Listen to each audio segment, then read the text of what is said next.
Hello बच्चों, let us read this question. The question says given lx square minus mx plus 5 equal to 0 doesn't have two negative real roots, then the minimum value of 5l plus m is. We have four options and we have to choose the right one, right? तो सबसे पहले आइए हम लोग देखेंगे इसमें की concept. So the key concept in this question is sign of quadratic expression. तो इस कॉन्सेप्ट को हम लोग इसमें यूज करेंगे, राइट? सबसे पहले जो क्वाड्रेटिक इक्वेशन गिवन है वो क्या है?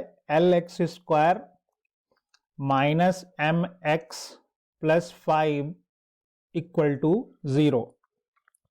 तो गाइज मान लेंगे हम यहां पे late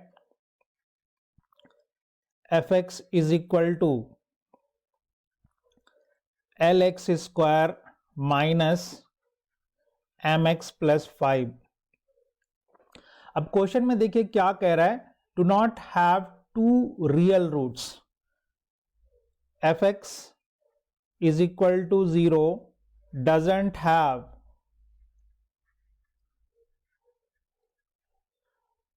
two distinct doesn't have two real roots. जैसा कि two real roots कहने के लिए distinct real roots कहा, two real roots की बात की जा रही है, बेसिकली not distinct. नेगेटिव है लेकिन बेसिक बात यही है कि doesn't have two real roots. अब ये बात दो तरीके से पॉसिबल है. अगर एक्स स्क्वायर का कोफिशिएंट जो एल है अगर वो पॉजिटिव है तो हमारा एफ एक्स जो है वो हमेशा ग्रेटर दैन इक्वल टू 0 होना चाहिए for all x belongs to R, right? फिर अगर एल नेगेटिव है तो हमारा एफ ऑफ एक्स जो है वो लेस देन इक्वल टू 0 होना चाहिए for all x belongs to R, right? तो अब इनमें से कौन सा होगा ये हम लोग देखते हैं. तो इसके लिए अगर मान लीजिए मैं एफ ऑफ 0 निकालता हूं तो एफ ऑफ 0 क्या आ जाएगा? L into 0 minus M into 0 plus 5 that is equal to 5 which is positive. इसका मतलब ये हुआ कि अगर एक सारे वैल्यू के लिए सेम ही साइन देने वाला है, या तो ये या ये, 0 के लिए 5 आ रहा है, इसका मतलब कि हमारा एफ एक्स जो है वो ग्रेटर दैन इक्वल टू 0 होगा for all x belongs to R, right?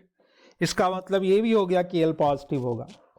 अब हम लोग यहां पे अगर आप गौर करें तो जब सारे एक्स के लिए हमारा f x greater than equal to 0 है तो एक्स इज इक्वल टू -5 के लिए भी होना चाहिए. That means we can say f of -5 is also greater than equal to 0.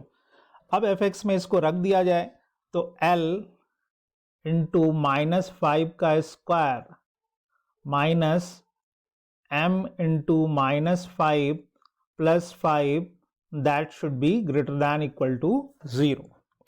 So we will have 25L plus 5M that is greater than equal to -5. इस 5 को इधर ले गए, यहां से 5 कॉमन ले लीजिए तो we will have 5L plus M that is greater than equal to -5. 5 से डिवाइड कर दीजिए गाइज तो 5L plus M that will be greater than equal to -1.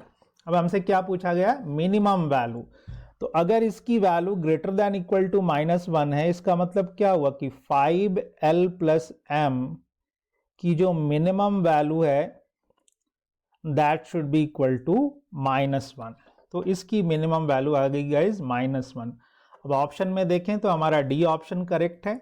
तो finally our answer is D, that is -1, and I hope you understood it well.